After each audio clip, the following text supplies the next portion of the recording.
সিংহাসন থেকে সব ঠাকুরগুলোকে নামিয়ে দিয়েছি। শুধু লক্ষ্মী ঠাকুরকে রেখেছি, রাধাকৃষ্ণকে রেখেছি, আর রেখেছি হচ্ছে আমার মাতঙ্গেশ্বরী মাতা। ব্যাস, এই যে মাতঙ্গেশ্বরী কালীমা, এদেরকে রেখেছি। সব ঠাকুরকে নামিয়ে দিয়েছি। থাকুক এখন কিছুদিন এরা একা এখানে। পর্দা বন্ধ করে দেবো এক্ষুনি আমি।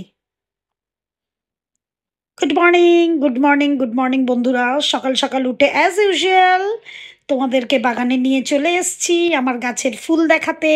আজকে অনেক ফুল হয়েছে, আর দেখো 3খানা জবা হয়েছে। আর আমার জবা ফুলের কালারটা এত সুন্দর না, তোমাদেরও দেখে ভালো লাগবে। আর ওইখানে দেখছো বেল ফুল হয়েছে, বেল ফুল অনেকগুলো হয়েছে, জুঁই ফুল হয়েছে, জবা ফুল হয়েছে, টগর হয়েছে, অনেক ফুল হয়েছে। এ দেখো কি সুন্দর, আর এর গন্ধটা এত সুন্দর না। হ্যাঁ, এবারে বলি, কালকে তোমরা হয়তো ভাবছো রাগ করে ঠাকুর ফাকুর নামিয়ে দিয়েছি। না গো না, আজকে 8টা সাড়ে 8টা থেকে লাগছে আম্বুবাচি। তো আম্বুবাচিতে তো মেয়ে ঠাকুরদের ছুতে নেই। মা সব মেয়ে যারা আছে দেবীরা, দেবীদের তো ঢাকা দিয়ে রাখতে হয় লাল কাপড় দিয়ে। ওর জন্য আমি একটা কাজ করলাম, আমি যত আমার দেবীরা আছে সব সিংহাসনে রেখে সিংহাসনের পর্দা টেনে দিলাম। আর আমার যে দেবারা আছে, মানে আমার যে বাবা ঠাকুররা আছে, তাদেরকে আমি নিচে নামালাম। নিচে নামিয়ে সব নিচে রেখে এখন থেকে মঙ্গলবার অবধি ওখানেই পুজো করব। দেখো যেটার যেরকম নিয়ম সেটা তো মানতেই হবে।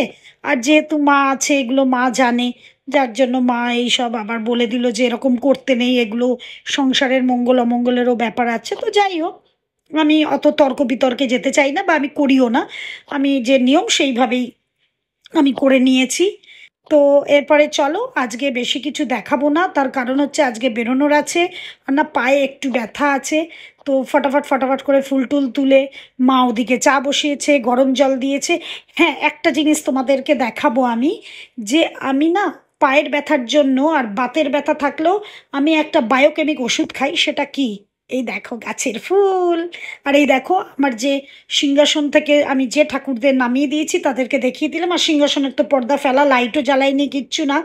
আমার সব জিনিসগুলো আমি এদিকে এপাশ ওপাশ করে রেখে দিয়েছি, আমার এই টেবিলের তলায় রেখে দিয়েছি। তো এই যে এবারে গরম জল নিয়ে বসেছি। এটা হচ্ছে SBL এর বায়োকেমিক। এটা হচ্ছে 19 নম্বর, দেখেছো, জয়েন্ট অ্যান্ড মাসল পেনের ওষুধ। যাদের পায়ে ব্যথা, এমনি মাসল পেন বা বাত, তারা অবশ্যই খেয়ে দেখো। আর এইটা 3টে করে খাবে গুলি, তার সঙ্গে গরম জল দিয়ে খাবে। দারুণ দারুণ, তুমি 10-15 দিন খেয়ে দেখো, ব্যথা যদি না কমে তারপরে আমাকে বলবে। যাদের পায়ের ব্যথা তারা করে দেখো, ভীষণ ভালো। তো যাই হোক, ঝটাঝট করে আজকে আমি রুটি তরকারি বানিয়েছিলাম, জলখাবারের রুটিও বানিয়েছিলাম। আর দুপুরের লাঞ্চ দেখো, এটা হচ্ছে নিম বেগুন ভাজা, আর ভাজা মুগ ডাল হিং দিয়ে আদা বাটা দিয়ে।